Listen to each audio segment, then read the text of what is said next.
This is it. This is our final lesson, and we will be talking about space, not what you're thinking. Don't get so excited. When we're talking about space, we're going to be talking about depth and creating the illusion of depth within our piece. Last time we talked about the illusion of volume, and this is a little bit different. But the best part is now that we've got these last 6 sessions of talking about line, value, color, texture, other things behind us, we can really incorporate a lot of those ideas and make this one a fancy. We're going to use some paintbrushes. I have a variety. I have something that's a little bit wider, and then I have something that's a little bit pointier. And just in case, I have something that's a little bit squarer. I also have watercolors.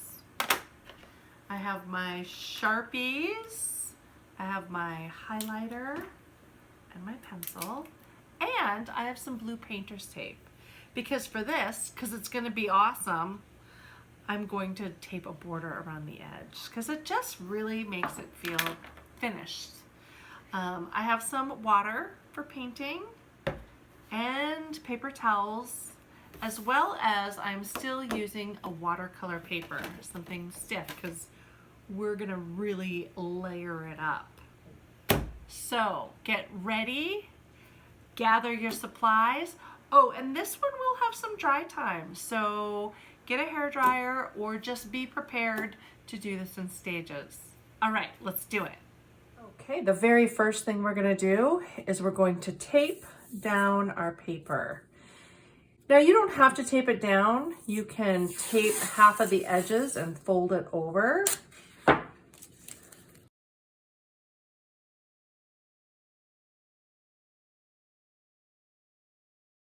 Let's start talking about color.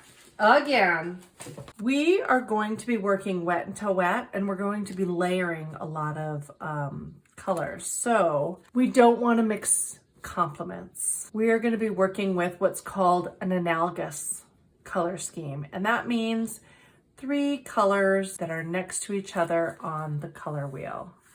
So for us, it's going to be red, violet, red, purple, maybe into the blues a little bit.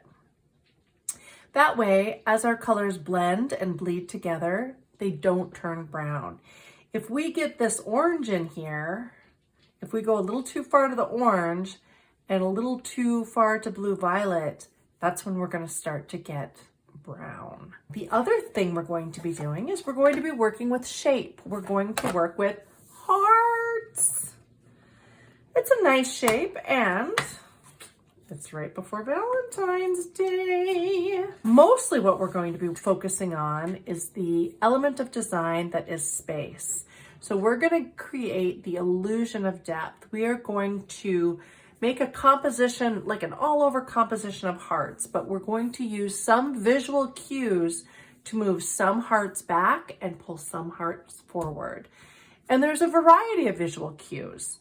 And when I say visual cues, what I mean is things that give the appearance of. So some of those things are crisp details move forward, appear to move forward. Fuzzy details appear to move back.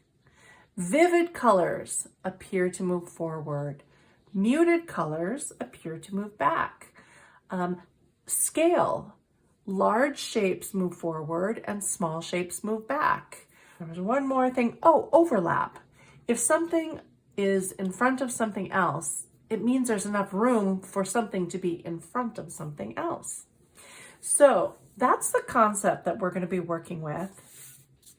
And we're going to be using hearts and all of these supplies to figure out how to do that. Plus, we're going to make it look pretty. All of it. We're going to do all of it. All right, let's get started. We're going to work wet into wet. So the first thing I'm going to do is I'm going to get a lot of water on my paper. lots. I don't know if you remember what happens when watercolors are wet next to wet, but they will blend. So then we can get some of this red paint. See what happens. We can even start to put some hearts in. Look at that. Even if I just do that much, that'll look really cute. Okay. Oh, we're gonna steer clear of orange. Remember, we're gonna stick with reds, purples, and blues, which I kind of think I have 2 blues in this paint set. I don't know why, but it'll be okay. This is just one layer. And I'm just giving some visual interest or texture. Now, before when we worked with texture, we were working with fur specifically, but this is just kind of an abstract texture. It's not necessarily fur or anything, but it does have some texture. Let's get some hearts in there.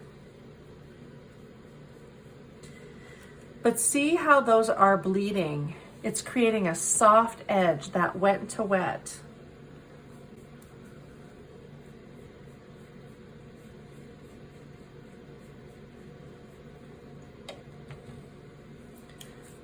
So this will make a good first layer since soft edges appear to move away from.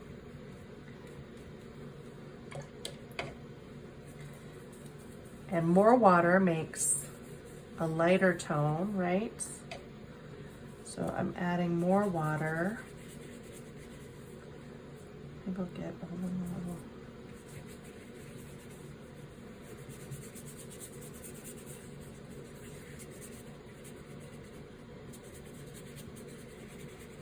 I'm just moving it around. Now I'm using a pretty light touch so that we don't start to kind of tear up the paper at all.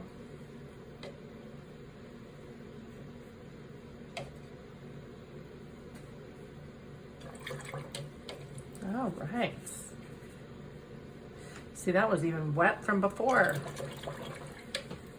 So there's my first layer. It's a smudgy, squishy, soft, fairly muted. They're not very intense colors. There's little pops of red here and there. But now we're gonna let it dry so we can do layer number 2.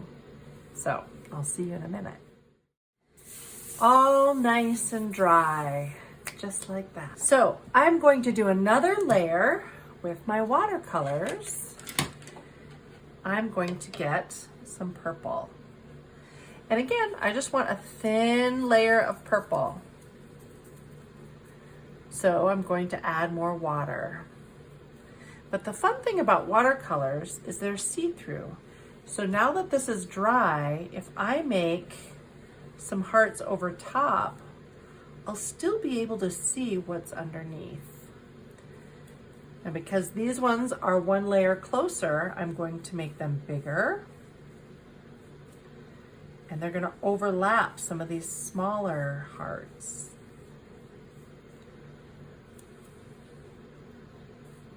Woo! It's a little much purple, a little intense. So I add water, calm that down.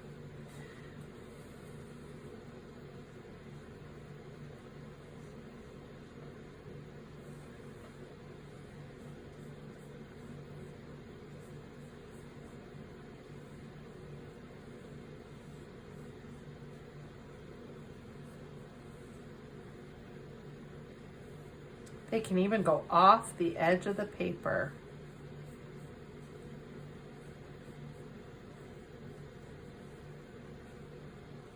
Or maybe have one coming in from the side then.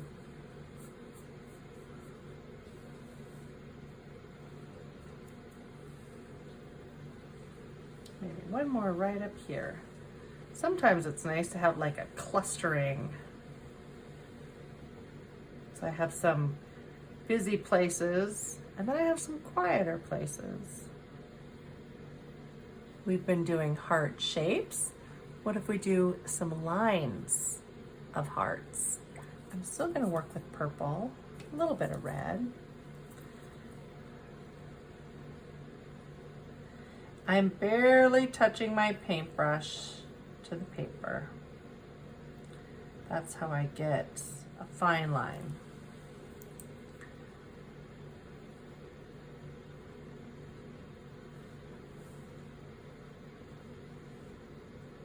Ooh, that other purple wasn't quite dry, so it's starting to bleed. I don't hate it. I don't hate it.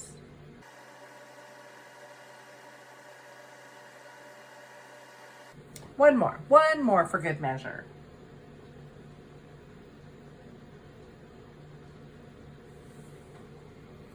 Okay, so all of our hearts are pretty translucent and pretty muted, I would say. Not muted in color, but muted in tone. They're not overly saturated in color. So let's see what happens if we do another layer of watercolor hearts, but with heavily saturated color. So, and you'll see what I mean when I place my saturated color next to this more washed out color. Let's get. So I am mixing a little bit of orange into this one because I'm going to be careful not to mix it with my purple.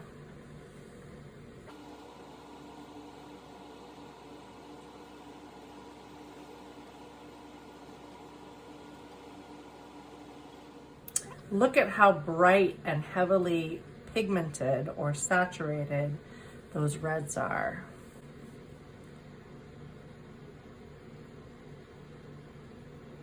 That combined with the fact that they're overlapping a lot of other things and that we're painting them, the order that we paint stuff, that matters too when we're talking about depth.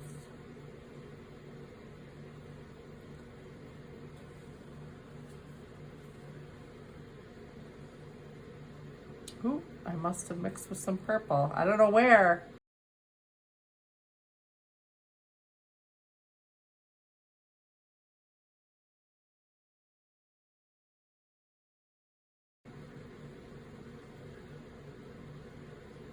So already I'm seeing a lot of those visual cues that we were talking about that describe space, or the space between the objects in my artwork.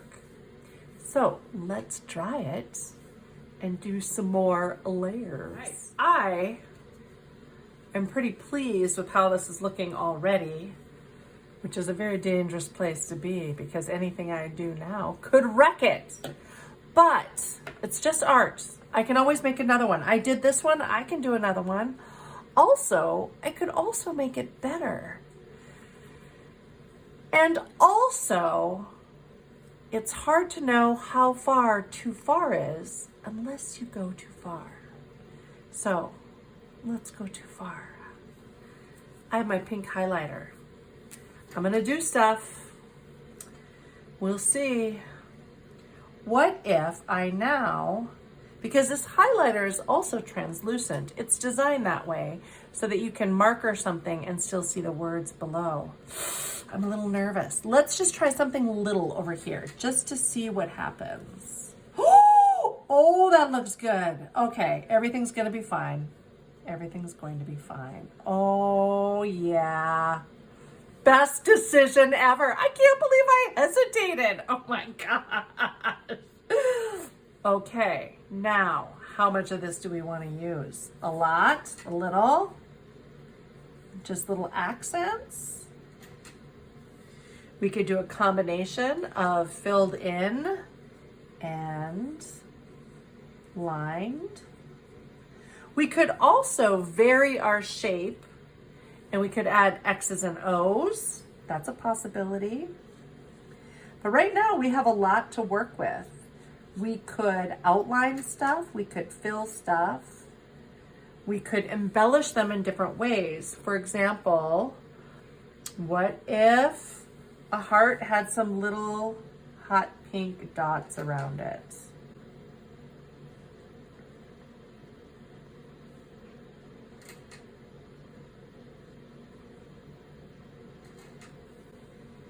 Not terrible, not terrible. What if a heart had a line? Although, to be honest, I just like it, these little hot pink pops of color every now and then.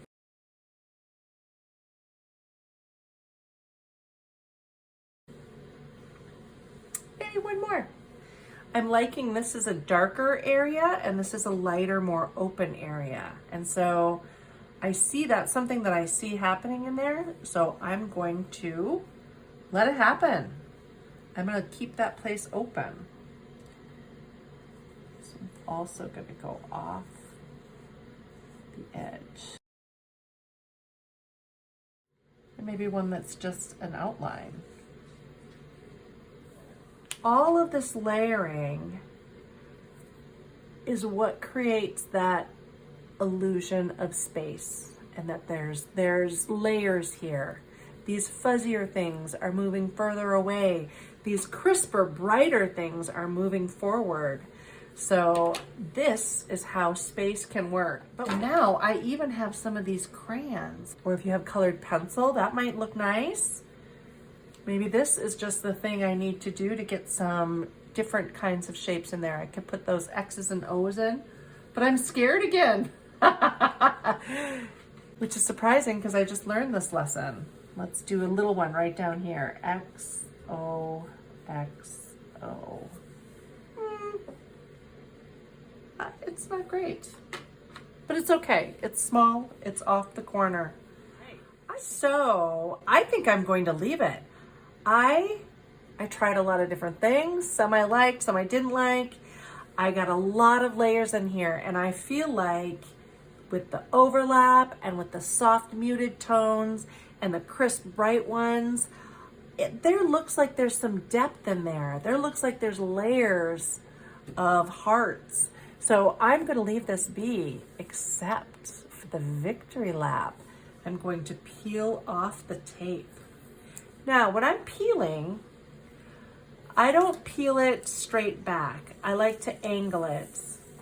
I've had better luck not having the paper tear. See how it's at an angle as opposed to straight? Okay.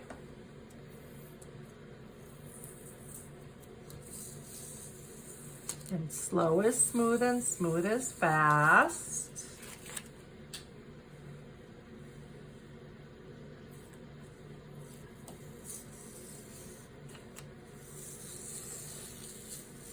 Boom.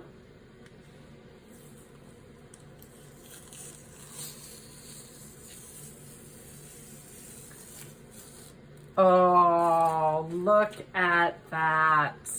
Such fun.